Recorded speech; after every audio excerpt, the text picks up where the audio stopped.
Indépendance totale. 7h, 10h sur Radio Courtoisie, ligne droite, Baudouin-Wisselman. Et avec moi pour cet entretien, notre partenaire du jour, Régis Le Sommier, directeur de la rédaction d'Omerta. Bonjour Régis Le Sommier. Bonjour Baudouin. Alors qu'est-ce qu'on trouve sur Omerta en ce moment ? Alors là, on a travaillé presque nuit et jour pour monter en fait 2 documentaires, dont un sortira à la fin de la semaine. Alors, il s'agit d'un documentaire qui a été tourné à Bakhmout, il y a dans le mois qui s'est écoulé. Je peux pas vous en dire plus. Enfin, en tout cas, j'encourage évidemment les abonnés d'Omerta et aussi vos auditeurs à se rendre sur notre plateforme demain. On dévoilera un petit peu ce dont il s'agit, mais je peux pas le faire là actuellement. Et également, on travaille aussi sur un documentaire sur les Gilets jaunes qui sortira la semaine suivante, où on a retrouvé à peu près tous les leaders et on revient sur ces moments qui ont agité le mandat d'Emmanuel Macron. Voilà. Très bien, merci Régis. Je vous propose qu'on se tourne vers notre invité, Jean-Marc Governatori.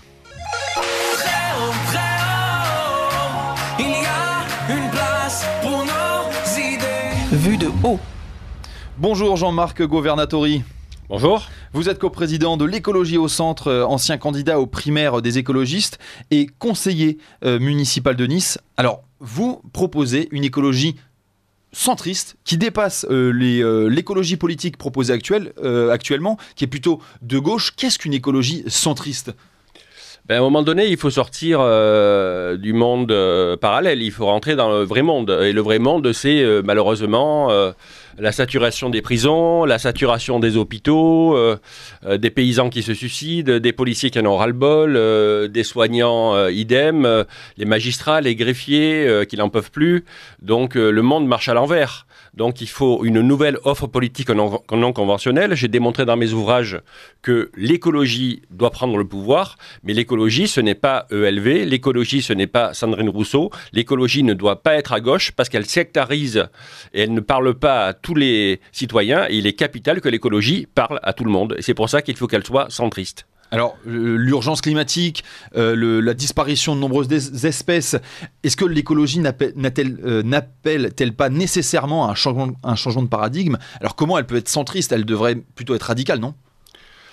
En fait, quand on est centriste, on est intelligent et ouvert, et on connaît bien le sujet, et donc il est capital de faire le bon diagnostic. Et donc connaître les causes. Et les causes, c'est le productivisme, le consumérisme, la compétition à outrance, l'irresponsabilité généralisée et le pouvoir monarchique qui règne dans notre pays depuis trop longtemps. Et à partir de là, quand vous avez le bon diagnostic, vous pouvez faire les bonnes propositions et faire les bonnes solutions. Alors fondamentalement, qu'est-ce qui ne va pas dans l'écologie politique ? C'est qu'elle est dictée par une idéologie différente que la préservation de l'espace naturel.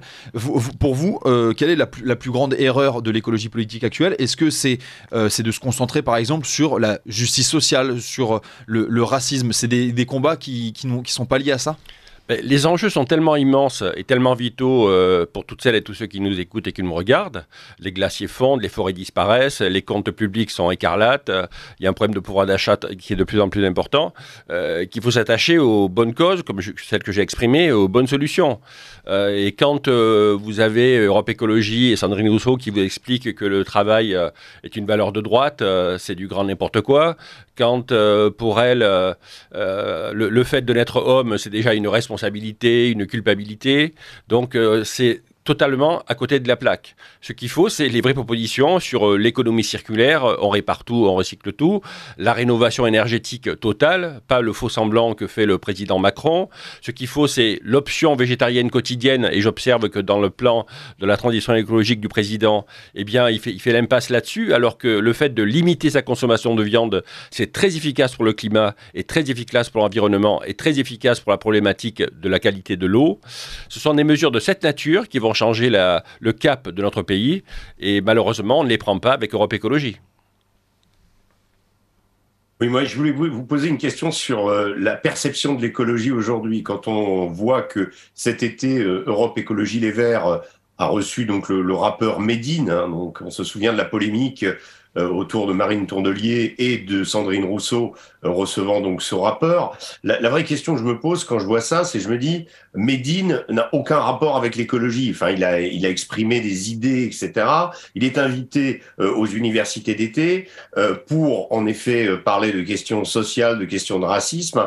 Finalement, est-ce que l'écologie aujourd'hui n'est pas dans un piège c'est-à-dire que les Français se détournent d'elle parce que, justement, elle est trop polarisée. Elle est trop polarisée et précisément sur des termes qui n'ont rien à voir avec l'écologie. Vous avez 100% raison. Hein. D'ailleurs, il n'y a qu'à voir le score de Yannick Jadot, qui était globalement bon candidat, mais il portait le boulet de la gauche. Et conclusion, tous les Français se disent écologistes et Jadot fait 4% à la présidentielle, avec un taux de notoriété de 100%, un passage quotidien dans tous les médias. Donc ça prouve que l'écologie de gauche, elle est totalement à côté de la plaque. Donc on est bien d'accord que affirmer ce qu'affirme Europe Écologie et s'inquiéter des propos de Médine, par Europe Écologie, par Sandrine Rousseau et par Marine Tondelier qui vous explique qu'il faut éliminer les milliardaires, c'est du grand n'importe quoi. C'est grave pour notre pays parce qu'il y a un vrai enjeu environnemental, un vrai enjeu sanitaire. Je rappelle qu'une politique écologique, ça veut dire plein emploi, et qu'une politique écologique, ça veut dire pleine santé. Donc il est capital de pratiquer une politique écologique, mais évidemment pas celle d'Europe Écologie Les Verts. Alors pourquoi le plein emploi, Jean-Marc Governatori ? J'ai démontré dans l'un de mes ouvrages que, par exemple, voilà 60 ans, le taux de chômage en France était de 1% et le taux d'emploi agricole était de 15%. Et en fait, aujourd'hui, il n'y a plus que 1,5% de paysans en France. La population agricole a beaucoup baissé. Donc, au lieu de faire de l'agriculture paysanne, on a fait de l'agriculture industrielle. Ce qui est très mauvais, d'une part, pour l'emploi, c'est très mauvais pour les terres et c'est très mauvais pour la qualité des denrées. Donc, redorer l'emploi paysan, c'est capital. Et par ailleurs, on s'aperçoit qu'à travers l'économie circulaire, donc on répare autour, on recycle tout, qui devrait être l'économie reine de notre pays, que le plan Macron aurait dû embrasser totalement, ce qui n'est pas le cas. C'est extrêmement créateur d'emplois. Donc à travers la rénovation énergétique, à travers l'économie circulaire, l'économie paysanne et les énergies renouvelables, vous avez le plein emploi dans notre pays. Et je rappelle que je suis détenteur du trophée de l'emploi que m'a remis le ministre des PME. Donc c'est un sujet que je connais très bien. Et que chaque matin dans notre pays, il y a 3 millions de personnes qui se réveillent avec rien à faire dans la journée. Donc ceux qui méconnaissent le sujet, ils pensent aux problèmes financiers du chômeur, j'entends. Mais il y a un problème plus gros que celui-là pour le chômeur, c'est le sentiment d'inutilité. Et c'est pourquoi ils tombent malades, ils ont des problèmes de couple, parfois ils tombent dans l'alcool, dans la délinquance. Donc je suis outré qu'on ne fasse pas plus et pas mieux pour réinsérer les personnes qui sont en recherche d'emploi, parce que cette absence de sens et ce sentiment d'inutilité qui frappe 3 millions de personnes est inadmissible dans un pays supposé évoluer. Alors on peut parler du système productif agricole français. Vous expliquez qu'on est passé dans l'intensif, mais les agriculteurs n'appellent pas forcément à un retour à une agriculture vivrière paysanne qui était beaucoup plus difficile, avec moins de moyens, avec moins de mutualisation des moyens de production. Comment on pourrait... pourquoi il faudrait, pour vous, revenir à une agriculture paysanne ? D'une part, j'observe que les grandes villes françaises, par exemple, n'ont que 3 jours de stock alimentaire. Donc, si demain, il y a une grève des camionneurs, dans 3 jours, il y a un vrai problème d'approvisionnement à Paris, à Nantes, à Bordeaux, à Strasbourg, à Nice, à Lyon, etc. etc. Donc, déjà, il faut potagériser toutes les zones urbaines, c'est-à-dire que dans les toits, dans les parcs naturels, et chaque fois qu'on le peut, il est très important et capital de potagériser notre pays, parce que si on ne fait pas ça, comme le disait la sénatrice Laborde en décembre 2019 à travers un rapport, notre pays va connaître une problématique d'approvisionnement alimentaire. Et aujourd'hui, on nous explique qu'il faut que le bol soit plus végétal, et c'est exact, et pourtant nous importons la moitié de nos fruits et légumes. Donc il faut absolument sortir de cette agriculture qui est trop axée sur le productivisme et l'élevage intensif. Au-delà du respect de l'animal, il y a la problématique de la pollution des terres et des eaux, mais ça, il ne faut pas le faire à travers des manifestations violentes. Il faut le faire par rapport à un vote adéquat. Et pour amener les personnes à voter, il ne faut pas leur dire que l'écologie est à gauche. Ce serait aussi stupide que de leur dire que l'écologie est à droite. l'écologie est au centre, et c'est pourquoi en juin 2024, aux élections européennes, il y aura d'une part la liste de gauche conduite par Europe Écologie, et par ailleurs la liste écologie au centre que je conduirai. On pourra en reparler. Vous parlez d'installer, de potagériser les espaces urbains, les villes, mais à Paris, il y a eu des tentatives de la part de la ville de Paris. Ça n'a pas été un franc succès. Il faut un certain sens civique pour ça. Est-ce que c'est pas un peu un mythe de vouloir importer la campagne en ville pour être un peu grossier? C'est très intéressant votre question. Pour les écologistes centristes, mener une action politique, c'est prévoir, agir, protéger, mais aussi informer. Donc il y a vraiment un très gros défaut de pédagogie dans notre pays sur ce qu'est la situation réelle en termes de finances, en termes d'environnement, en termes de santé. Et c'est pourquoi les gens n'ont pas véritablement conscience de ce qui se passe. Si on leur démontre par A plus B, et aujourd'hui on a les moyens médiatiques à travers les réseaux sociaux, à travers votre radio, à travers les télés, à travers tout ce qui existe pour toucher les consciences sur la situation alimentaire du pays, tout simplement, eh bien, vous allez voir que les gens seront beaucoup plus ouverts à la potagérisation, qui est l'une de nos centaines de mesures que je porte et qui me paraît très importante. Régis Le Sommier ? Alors, moi, je voulais vous poser une question par rapport à comment est-ce que vous allez vous y prendre pour que votre voix imprime dans l'opinion et pour que ça aille, que tout ce que vous nous dites là, qui semble être finalement composé un programme politique en tant que tel, se développe, parce que vous avez été candidat à la primaire des écologistes en 2021. Là, vous esquissez la présentation d'une liste aux européennes. On sait que les européennes, c'est un peu une élection défouloir, et ça permet en effet de se faire connaître. Mais quelles sont vos ambitions par la suite? Est-ce que vous ambitionnez une candidature à la présidentielle, ou est-ce que, au contraire, vous voulez évangéliser dans plusieurs vous pourriez retrouver des alliances ou vous retrouver chez quelqu'un, chez un homme politique? Quand vous construisez une maison, vous commencez par faire le plan, après vous faites les fondations, après vous faites les murs, après vous faites le toit. Là, notre maison est bien avancée, hein. Incontestablement, le mouvement écologie au centre est aujourd'hui, contrairement à ce que disent Europe Écologie, le premier mouvement écologiste français de par notre score aux élections de juin 2022 et par notre nombre de candidats. Effectivement, ils sont plus présents que nous dans les médias, mais c'est nous qui sommes sur le terrain.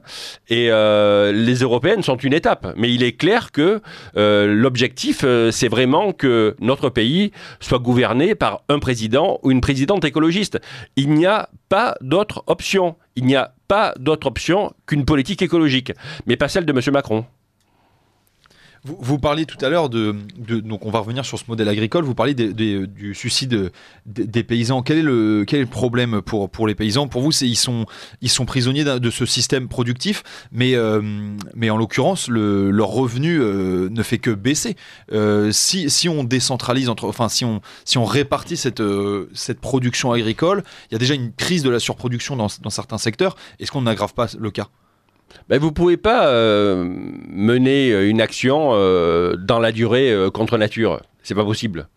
Et le fait est que notre société, elle fonctionne contre nature. Le fait est qu'on est face à une impasse budgétaire, on est face à une impasse sociale, le fait est qu'on connaît tous les problèmes qui se posent. Donc forcément, il faut bien changer le logiciel. Et aujourd'hui, les politiques conventionnelles sont obsédées par ce qui est grand, par ce qui est complexe, par ce qui va vite. Par exemple, chez moi, dans la région sud-est, le pouvoir politique veut faire un TGV qui va nous faire gagner 30 minutes. Et pour ça, on détruit des milliers d'hectares d'écosystèmes et on va dépenser des milliards d'euros. Donc à un moment donné, il faut bien changer le logiciel. Et le logiciel d'agriculture, c'est pareil. Aujourd'hui, la taille moyenne d'une exploitation, c'est 65 hectares, alors qu'on sait qu'elle peut être viable à partir de 10 hectares. On est beaucoup dans différents endroits dans de la monoculture, alors que la polyculture nécessite moins d'intrants de chimie de synthèse. Il faut vraiment changer le logiciel. Il faut commencer à apprécier ce qui est petit, il faut commencer à apprécier ce qui est simple, il faut commencer à apprécier ce qui est naturel. Et aujourd'hui, on marche à côté de la plaque dans ce domaine-là aussi, et qui est essentiel. Vous savez qu'il y a beaucoup de changements de civilisation qui se sont fondés sur des crises agricoles. Alors, sur cette façon de changer de paradigme, mais comment aller toquer à la porte des agriculteurs pour leur expliquer ça, et on l'a vu notamment avec la question du glyphosate. Sans le glyphosate, leur productivité, enfin, du moins, ils n'ont pas de méthode aussi écologique entre guillemets pour faire face à cette, pour remplacer ce produit notamment. Comment vous entendez aller raisonner comment vous imaginez aller raisonner des agriculteurs qui déjà sont dans une situation difficile? Ah mais exactement. Comment ça peut se passer? Le tiers des agriculteurs a un revenu de 350 € par mois, malgré les subventions, malgré ceci, malgré cela. Donc il y a réellement un problème. Ça ne peut pas durer ainsi. Mais nous, on préfère la conjonction et que la conjonction ou. Donc la solution, elle ne viendra pas que des paysans ou que des gouvernants ou que du peuple. Mais il faut que chacun fasse sa part. Donc les consommateurs, à travers leur choix de consommation, peuvent aussi aller vers le sens de faire un effort financier, par exemple, sur un choix alimentaire. Mais pour ça, c'est lié au fait qu'on développe l'économie circulaire. Alors vous allez me dire, mais quel est le rapport entre l'aliment et l'économie circulaire? Eh bien, quand vous développez une économie circulaire, vous augmentez beaucoup le pouvoir d'achat. Vous en avez beaucoup parlé de l'économie circulaire. Pour vous, par où ça passe et en quoi ça peut augmenter le pouvoir d'achat?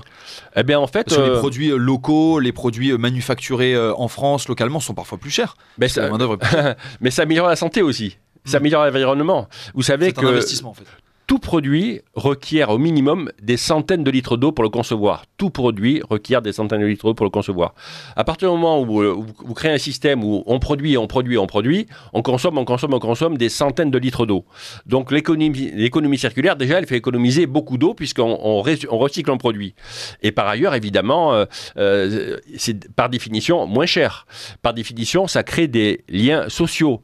Par définition, c'est incroyable que la TVA soit la même sur un produit de seconde main que sur un produit de première main. Le gouvernement devrait évidemment mettre une TVA plus avantageuse sur les produits de seconde main que sur les produits de première main. Donc on ne peut pas vivre autrement que dans une société où il y a l'économie circulaire qui règne.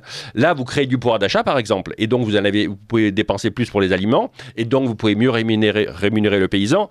Et c'est pareil, et c'est le dernier exemple que je cite sur ce cas, les systèmes d'échange locaux, qui sont malheureusement méconnus des pouvoirs politiques conventionnels. En France, il y a 1000 systèmes d'échange locaux. Ça s'appelle des SEL. Le SEL est un processus par lequel les habitants d'un immeuble ou d'un quartier s'organisent pour échanger leur temps, leurs biens, leurs compétences. Et par exemple, ça développe énormément le covoiturage. Eh bien, quand vous développez d'une part l'économie circulaire, d'autre part les SEL, vous augmentez incroyablement le pouvoir d'achat. J'ai écrit un livre avec Albert Jacquard il y a 10 ans et j'ai démontré qu'on pouvait doubler son pouvoir d'achat, monsieur. Doubler son pouvoir d'achat à travers les systèmes d'échange locaux, à travers le covoiturage et à travers l'économie circulaire.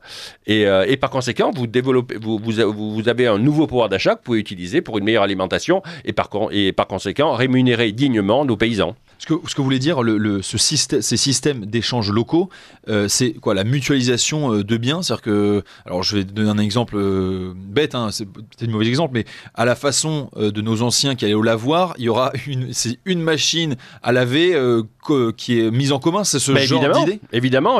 Ça passe par quoi? Est-ce que vous pouvez citer des exemples? Par exemple, en tant qu'élu écologiste, centriste, je prône le développement des habitats groupés. Non pas qu'on habite tous ensemble, mais il y a des pièces qui pourraient être communes. Par exemple, effectivement, une laverie dans un immeuble, avec une seule machine à laver de meilleure qualité que d'en avoir 15. Par exemple, une salle avec un ordinateur ou quelques ordinateurs, et pas un ordinateur forcément par appartement. Donc, vous voyez, la voiture, on s'en sert 2 heures par jour. Pendant 22 heures, elle ne sert à rien. La machine à laver, on s'en sert 1 heure par jour. Pendant 23 heures, elle ne sert à rien. Il y a plein de produits comme ça. À un moment donné, il ne faut pas que le cerveau serve de décoration. À un moment donné, le cerveau et le cœur, il faut s'en servir. Et on trouve des solutions qui amènent du pouvoir d'achat, qui amènent des liens sociaux et qui préservent la planète, parce que tout est lié. Et finalement, est-ce que vous prenez pas un système qui s'inspire de l'organisation sociale d'il y a une centaine d'années, c'est-à-dire une organisation de la vie autour d'un village, d'une communauté d'entraide? Et est-ce que c'est encore possible à l'heure où on peut commander sa machine à laver, son sèche-cheveux, son ordinateur sur Amazon et le recevoir le lendemain? Oui. Et après vous avez les impacts. Vous avez les impacts par l'éducation, par l'explication, et après chacun prend ses responsabilités. Maintenant, si les habitants estiment que tout va bien et qu'on peut continuer comme ça, continuons, on paiera l'addition et puis on va atteindre un point de non-retour. Nous, écologie centristes, expliquons qu'il y a des solutions simples qu'on peut mettre en place demain matin. Est-ce que vous savez que demain matin, l'essence peut coûter 1 € au lieu de 2? Mais c'est très simple, il suffit de covoiturer. Et bien pourtant, dans notre pays, vous avez vu, j'ai fait une tribune sur ce sujet, il n'y a que 3% de gens qui covoiturent. Mais c'est incroyable, On va vous parler de la baisse de la TVA sur ce sujet-là. On ne peut pas, parce que la France n'a pas les moyens de baisser la TVA sur le carburant. Par contre, les Français, s'ils le souhaitent, s'ils veulent bien s'organiser, mais il faut aussi que les élus aident les Français pour ça. Hein. En France, il y a 500 000 élus. Donc, développer le covoiturage, eh bien, c'est diviser par 2 le prix du carburant. Oui, mais les gens n'ont pas les mêmes horaires, n'ont pas les mêmes exigences. Ben oui, c'est pour ça que ça s'appelle l'organisation. Et pour les zones rurales où c'est plus compliqué, il faut mettre en place des minibus avec un cadencement adapté qui fonctionne aux agrocarburants. Et là, vous réglez le problème aussi dans les zones rurales, parce que le covoiturage en zone rurale, c'est pratiquement impossible. Mais dans les villes où il y a une telle densité de population, si on s'organise entre nous, eh bien, le covoiturage est totalement possible et largement évoluable. Les expérimentations de la ville de Grenoble à ce niveau-là, est-ce qu'elles donnent des fruits ? Ah bien sûr. Ce sont des avancées, mais on peut faire beaucoup mieux. Très bien. Merci Jean-Marc Governatori. On reste avec nous. On revient dans un instant sur ces questions d'écologie et de l'écologie centriste que vous prenez. Et il est 9h, c'est le moment de faire un tour par l'actualité avec Liselotte Dutreuil. Ligne droite. Très haut, il y a une place pour nos idées. Vue de haut. Alors Jean-Marc Governatori, on parlait tout à l'heure de ces petits efforts du quotidien, de cette écologie de tous les instants presque, des petits gestes, de la politique du colibri. Est-ce que dans cette période d'inflation, de difficultés financières pour les Français, est-ce que ils n'ont pas la tête aux questions écologiques et environnementales, mais plutôt à la question du pouvoir d'achat, d'essayer d'espérer un meilleur avenir pour leurs enfants ? Ah ben, il est clair que le pouvoir d'achat aujourd'hui est la problématique numéro 1 de millions de Français. Hein. Effectivement, il y a 10 millions de Français qui survivent sous le seuil de pauvreté, c'est-à-dire 1 000 € par mois. Mais comme je l'ai expliqué, à travers une nouvelle organisation de la société, par l'économie circulaire, par la rénovation énergétique qui peut faire économiser énormément aux ménages, par le covoiturage et par les systèmes d'échange locaux, vous résolvez vraiment largement la problématique du pouvoir d'achat de notre pays. Mais c'est effectivement des mesures non conventionnelles. C'est pourquoi les gouvernants sont toujours dans des logiques conventionnelles. Donc on essaye de donner de l'argent d'un côté qu'on reprend de l'autre à travers des taxes. Et donc on ne trouve jamais de solution. C'est un fait. Donc le fait est qu'il faut changer le logiciel et que ce logiciel-là, c'est nous qui le portons. Régis Le Sommier ?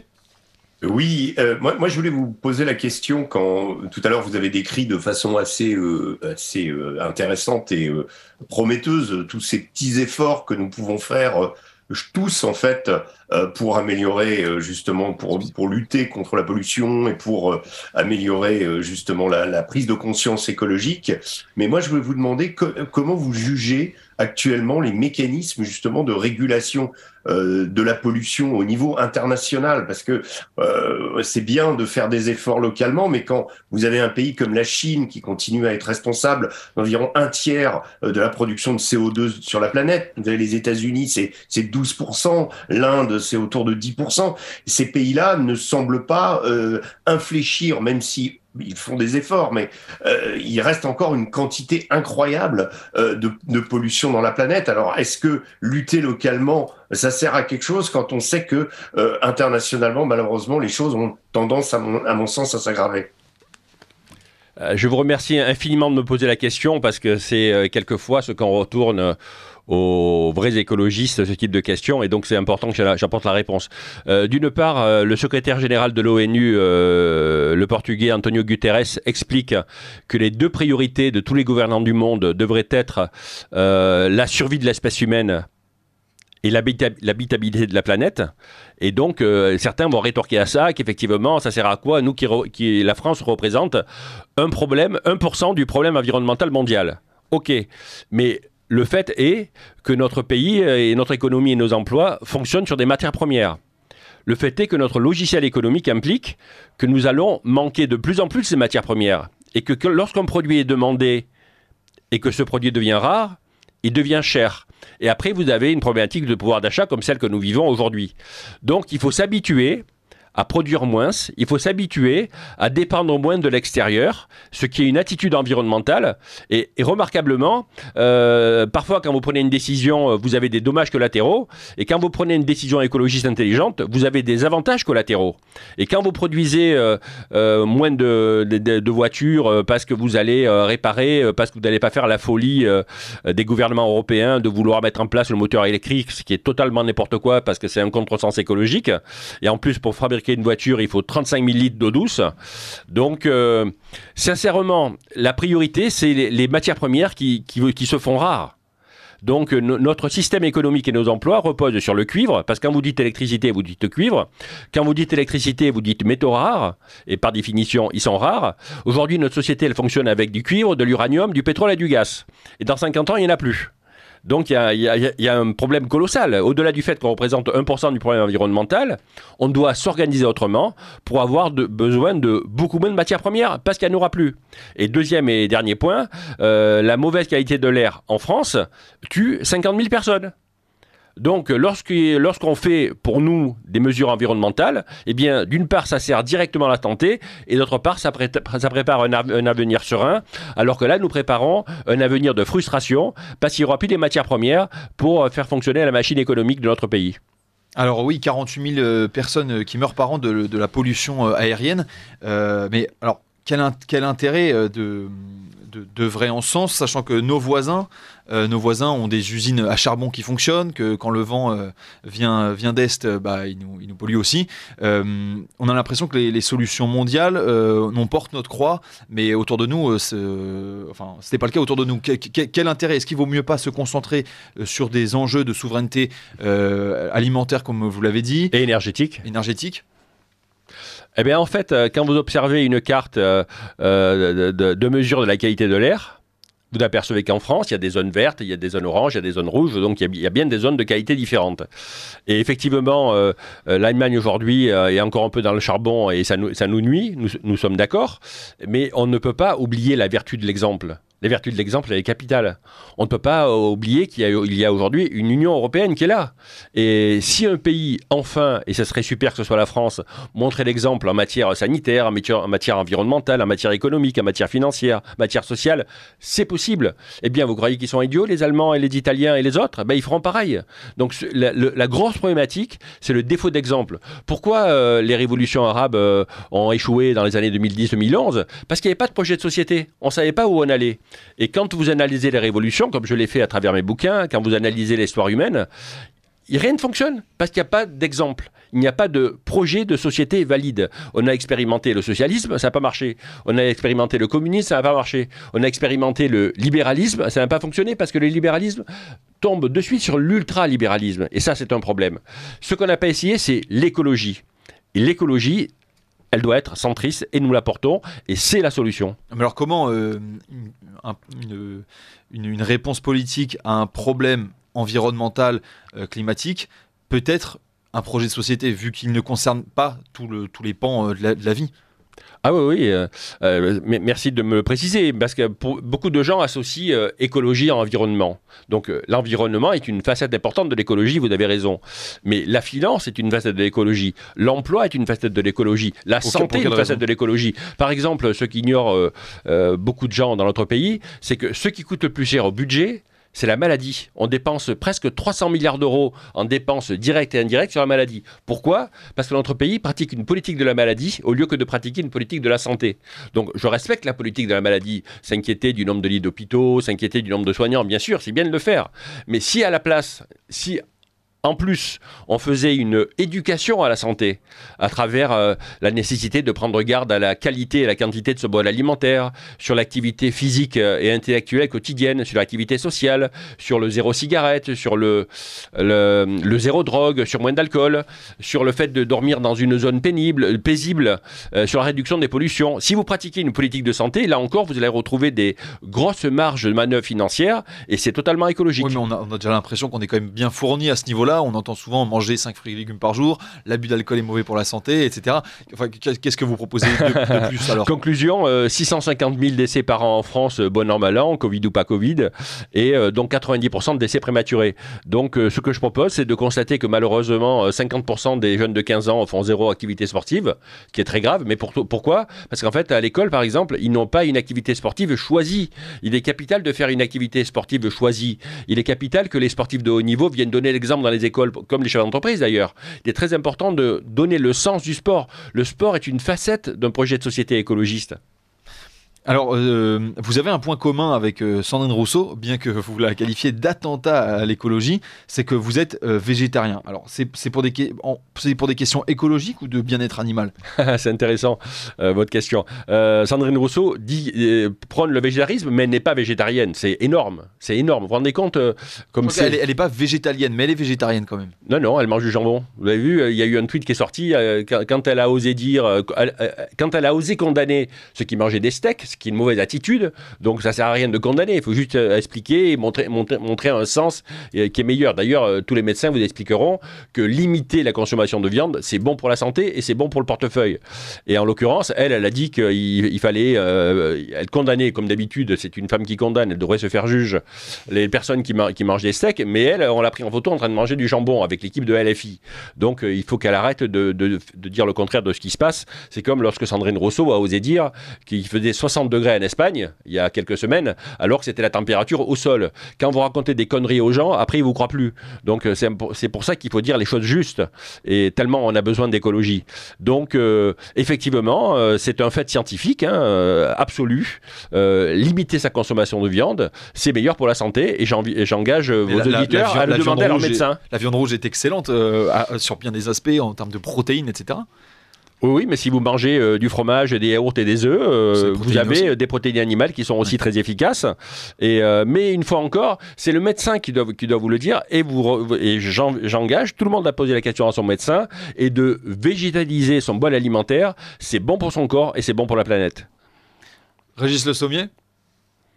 Bah écoutez, moi ce que je voulais aussi avoir votre sentiment pour terminer sur ce que j'appelle un petit peu le catastrophisme. Vous savez, tous les ans, on nous explique que la planète, que les ressources de la planète, en fait, se tarissent à telle date, et on se rend compte que d'année en année, finalement, la planète semble complètement saturée, étouffée, et que finalement, il est presque trop tard pour la sauver.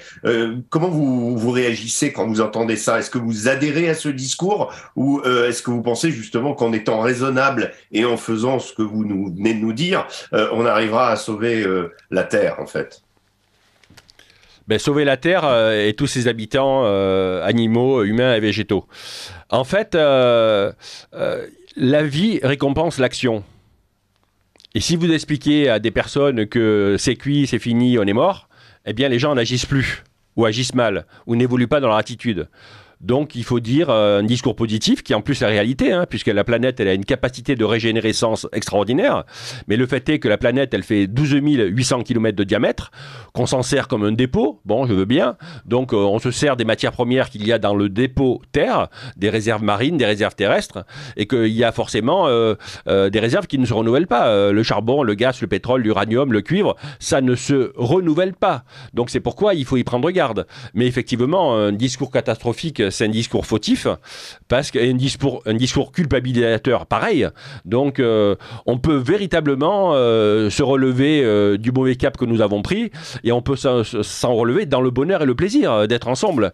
Je pense que ce qui manque à beaucoup de personnes aussi, c'est le défaut de lien social. Vous savez que dans notre pays, 15 millions de personnes vivent seules. On a des faux liens sociaux à travers les réseaux dits sociaux, mais dans le monde que nous envisageons, nous, écologie centristes, par exemple, c'est un monde organisé en régions. On croit plus à un monde de régions qu'à un monde d'État. D'ailleurs, pour l'Union européenne, nous prenons une Europe des régions et une Europe des régions unies, avec des régions qui coopèrent, qui respectent l'animal et la nature, qui respectent évidemment les écosystèmes. Donc, le lien social est un élément capital. Et le lien social, ça fonctionne sur une société coopérative, pas une société où il n'y a que de la compétition. La compétition, elle a surtout sa place dans le sport. Alors, Jean-Marc Governatori, pour essayer un peu de mieux situer votre discours, je vais vous faire un petit questionnaire. Vous allez nous dire si ces mesures, si ces combats sont écologiques ou ne sont pas écologiques. Alors, lutter contre les grandes bassines qui sont des réservoirs d'eau destinés à irriguer les cultures en cas de sécheresse. Bonne ou mauvaise idée? D'abord, l'écologie centriste, il ne combat pas, il agit efficacement. Donc la bassine, elle a sa raison d'être pour récupérer les pluies diluviennes. Mais là, malheureusement, on a été pris par la pathologie du grand, donc on a fait des bassines énormissimes. Et ça, c'est une erreur. Donc les bassines, oui, pour récupérer le surplus des pluies diluviennes. Dans les autres cas, non, il faut laisser l'eau où elle est en sécurité dans les nappes phréatiques. Les éoliennes sont-elles écologiques? L'éolienne est la pire énergie renouvelable. C'est celle qui a le plus de défauts. Cela dit, il faut un mix énergétique. Donc, il faut mettre des éoliennes là où les habitants les acceptent. La voiture électrique. Rapidement, vous en avez parlé. Défavorable parce qu'en fait, il faut des métaux rares. Ça pollue l'air, l'eau, la terre de là où on les sort. Ça nous rend dépendants des autres pays. Donc, la voiture électrique, c'est un fléau. Mais une alternative c'est bien sûr les agrocarburants de 3e génération, c'est-à-dire faire un carburant à partir de déchets verts, à partir d'algues. Et si on avait des gouvernants qui avaient un cerveau, au lieu d'obliger les constructeurs en 2035 à faire des voitures électriques, ils leur auraient dit OK, moteur thermique, mais qui marche avec des agrocarburants de 3e génération qui ne polluent pas. Et pour terminer, un peu spécial, le pape François est-il écolo? Ben, en tout cas, il parle écolo, je ne le connais pas suffisamment dans l'intimité pour le savoir. Vous avez lu ses encycliques sur l'écologie? J'ai pas eu ce plaisir, mais en tout cas, c'est bien qu'il en parle. Très bien. Merci beaucoup d'avoir été avec nous, Jean-Marc Governatori.